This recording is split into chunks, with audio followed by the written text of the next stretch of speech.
Salut, c'est Charlotte Munich, bienvenue dans mon bureau. Aujourd'hui, j'ai décidé d'écrire une histoire de Noël et pour le plaisir de l'expérimentation improbable, j'ai décidé de la fabriquer comme des petits sablés avec une recette et des ingrédients.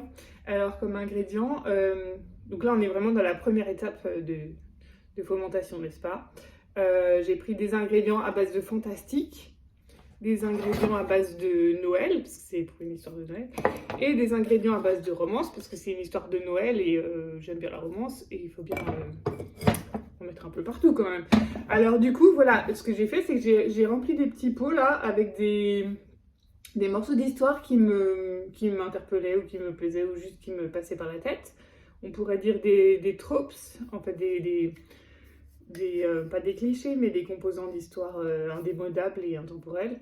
En romance, on fait ça beaucoup. Par exemple, là j'en ai un, c'est quoi? C'est, voilà, Enemies to Lovers, ennemis amoureux, c'est un truc classique de romance. Donc je vais piocher un petit papier dans chaque bol et on va voir ce que ça va donner.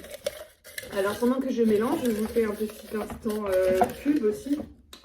Femme sandwich, tatatin, et moi j'ai le pull de Noël de Shady Brooks, vintage 2021. Il est super beau, il est vachement confortable et j'espère qu'elle est fait encore. Et voilà, je vous recommande. Bref, donc on en était où? On en était à dire, pour l'histoire de Noël, je prends 3 ingrédients et je mélange bien. Et à la fin on attend et on voit si ça marche ou pas. Voilà, grand suspense. Ok, allez, c'est parti. Donc, un ingrédient de romance. Non, c'est fantastique. Un ingrédient de romance. C'est parti.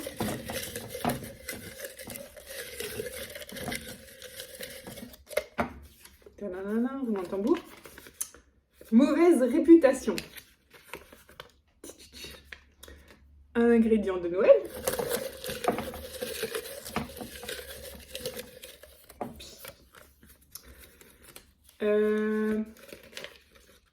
Compétition de sablé de Noël à couteau tiré.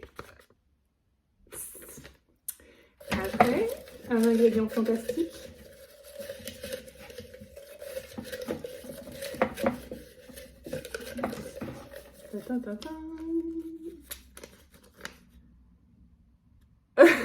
Remords et René. Non, je n'avais pas bu quand j'ai fait les petits papiers. Parce que j'ai fait il y a 5 minutes.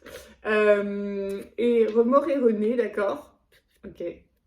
Donc, je dois écrire une histoire de Noël centrée autour d'une compétition de sablé à couteau tiré. Avec au moins un personnage ayant mauvaise réputation. Et remords et René, l'un ou l'autre des personnages, d'accord. Ok. Donc ça, c'est une histoire.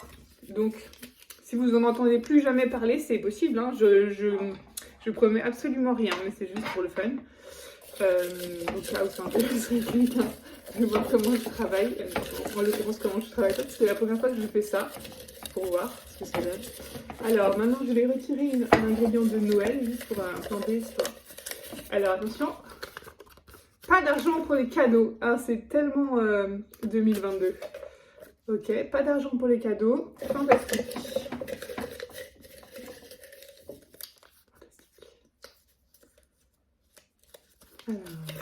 Alors, j'ai l'impression d'être à Noël.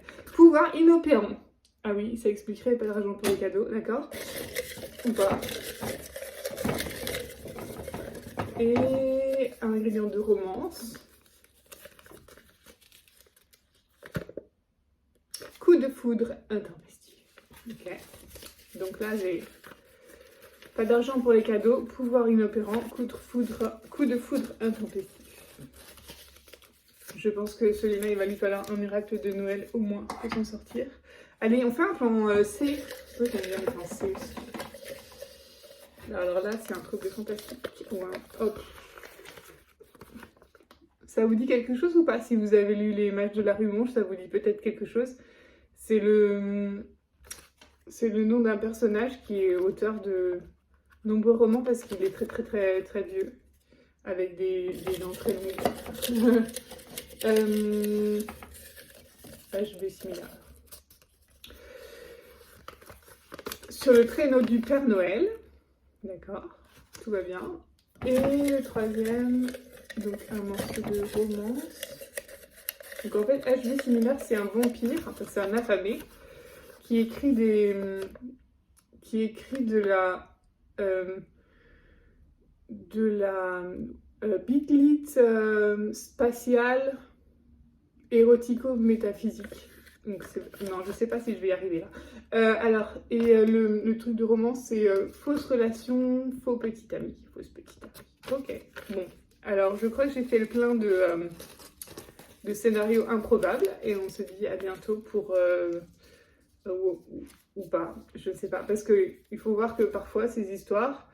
je les retrouve, enfin, j'y repense plus du tout et après je les retrouve 3 ans plus tard dans une saga fleuve comme ingrédient fondamental, mais on peut pas trop savoir, faut pas non plus essayer de tout prévoir, quoi. Voilà. Bon ben voilà, j'espère que vous avez apprécié ce moment de n'importe quoi et que ça vous inspirera des expérimentations probables aussi. Voilà, à bientôt.